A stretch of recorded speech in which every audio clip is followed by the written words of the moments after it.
Bonjour à tous, ça me fait plaisir de vous retrouver. Euh, Bienvenue sur cette chaîne. Si c'est la première fois que vous venez, c'est une chaîne qui s'adresse aux personnes qui ont perdu une personne proche, un défunt.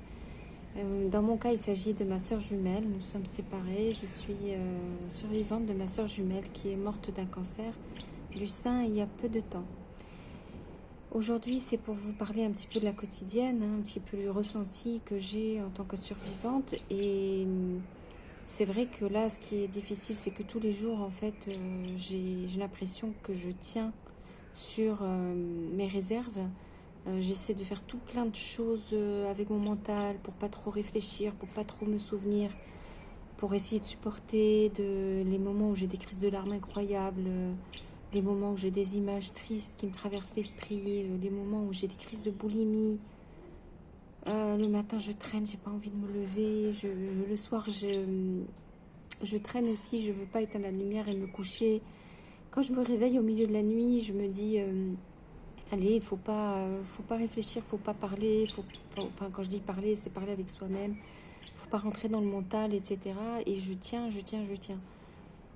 Mais en fait, je tiens jusqu'où comme ça? Parce que il y a un côté triche en fait.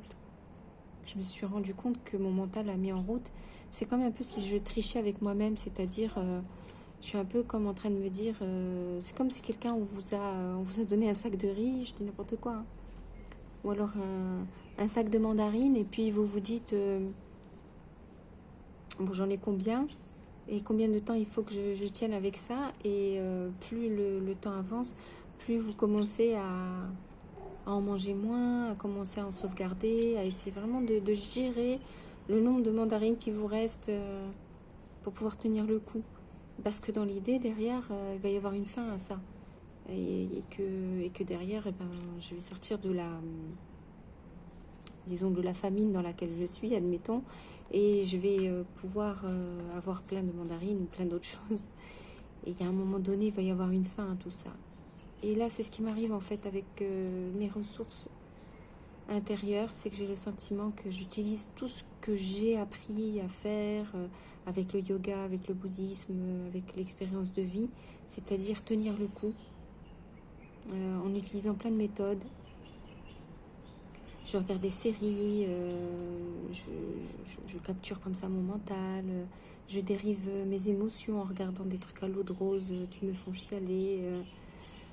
Je mange énormément, ça trompe un peu comme ça mon ennui. De temps en temps, j'arrive à être active, je fais deux, trois petites choses et ça c'est bien parce qu'en fait, la meilleure chose, c'est quand je suis occupée parce que là vraiment, j'ai mon mental qui est occupé, concentré. Donc je ne souffre pas pendant ce moment-là. En tout cas, je souffre pas de façon évidente. C'est pas en premier plan. Alors je cherche des solutions, je suis toujours en train de chercher.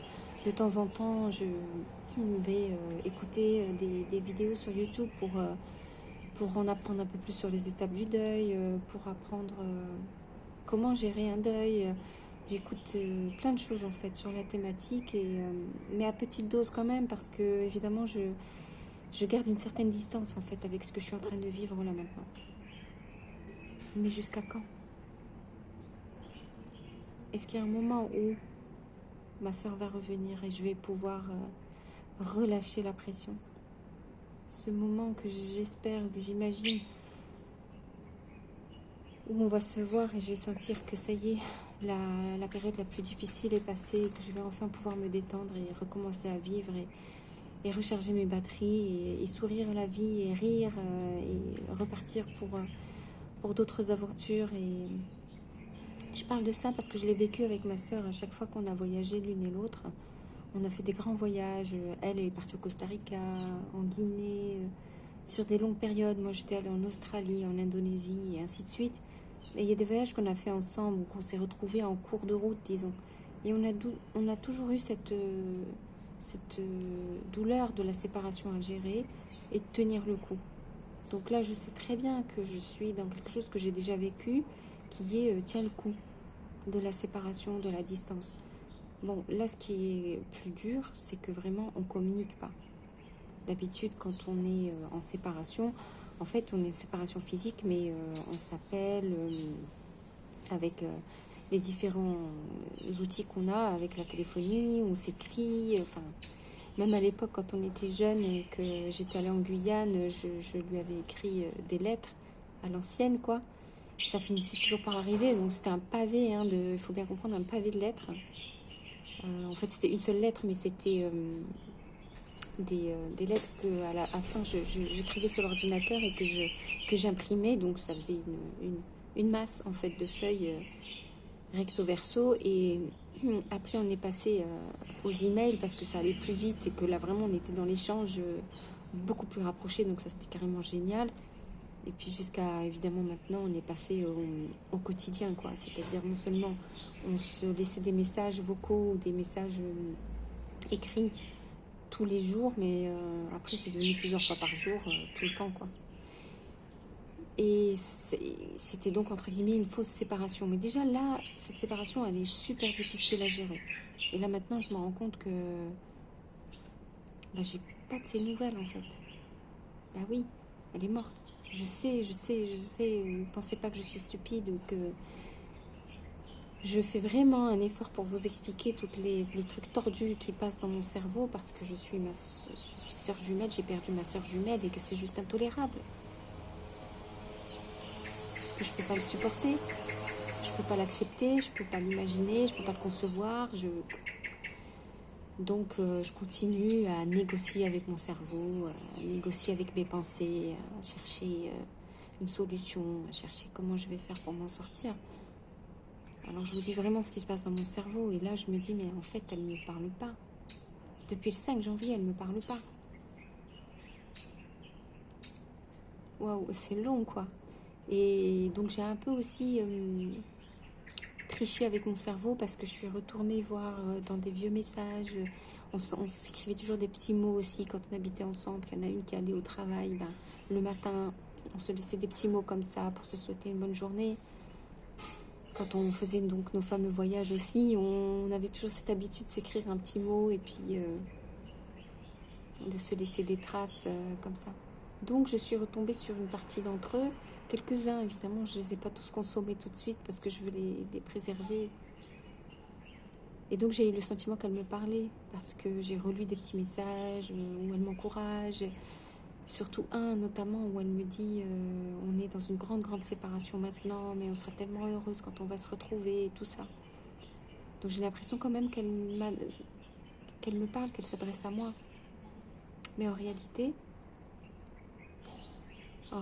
là tout de suite, en fait, non, elle ne s'adresse pas à moi. Mais ce qui est bizarre, ce que j'allais vous dire, c'est que il y a un côté où je lui en veux pas. C'est que je me dis, mais qu'est-ce qu'elle pourrait me dire là maintenant En fait, qu'est-ce qu'elle pourrait me dire?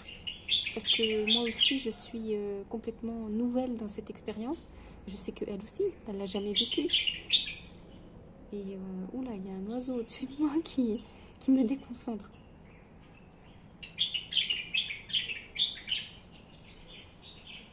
Ce que je veux dire simplement, c'est qu'elle-même, si elle était là avec moi, ben, qu'est-ce qu'elle me dirait? Je sais pas ce qu'elle me dirait, je crois qu'elle saurait pas quoi me dire. Et qu'en fait, ce silence que j'ai d'elle, je l'interprète un peu comme il n'y a rien à dire. Parce qu'on ne sait pas. On ne sait pas toutes les deux, on est perdus là. Donc on ne dit rien. Et on attend. Mais en fait, voilà. C'est ça que je veux pas réaliser, c'est que et derrière, elle va pas me parler, quoi. Derrière, déjà, il y a ça, elle va pas me parler. Et puis un jour, je vais me rendre compte qu'elle va pas être devant moi et que je ne vais pas la prendre dans mes bras.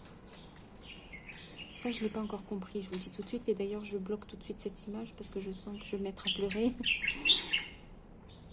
Alors, j'en suis là où j'essaye de tricher comme ça avec mon cerveau et essayer de laisser les petits bouts. Par exemple, je sais très bien que elle m'a laissé 1 milliard de messages vocaux au quotidien quand on se parlait. Donc, il faut juste que je retourne sur les anciens messages et ça ira. Donc, voilà, enfin, c'est une autre étape qui arrivera devant moi. On verra à ce moment-là comment je le verrai. C'est le moment où j'aurai le courage d'écouter sa voix de nouveau. Je me réserve encore ce petit morceau-là et je me dis, ah ben comme ça j'aurai l'impression d'entendre sa voix, qu'elle me parle vraiment avec sa voix. À un moment donné, je vais comprendre que c'est pas réel, c'est pas aujourd'hui, quoi. Bon, je veux même plus y penser. Déjà rien que de vous dire ça, j'ai des bouffées de chaleur là et je commence à me sentir mal. Donc je vais interrompre ce message ici et je vous fais des gros bisous. Je vous invite à vous abonner à cette chaîne-là. Ça m'encourage moi à continuer et à vraiment partager des choses qui ont l'air très très banales mais qui sont vraiment dans le 100% authentique de ce que peut ressentir une sœur jumelle, seule, survivante et dans la douleur, dans la séparation. Et je vous dis à demain.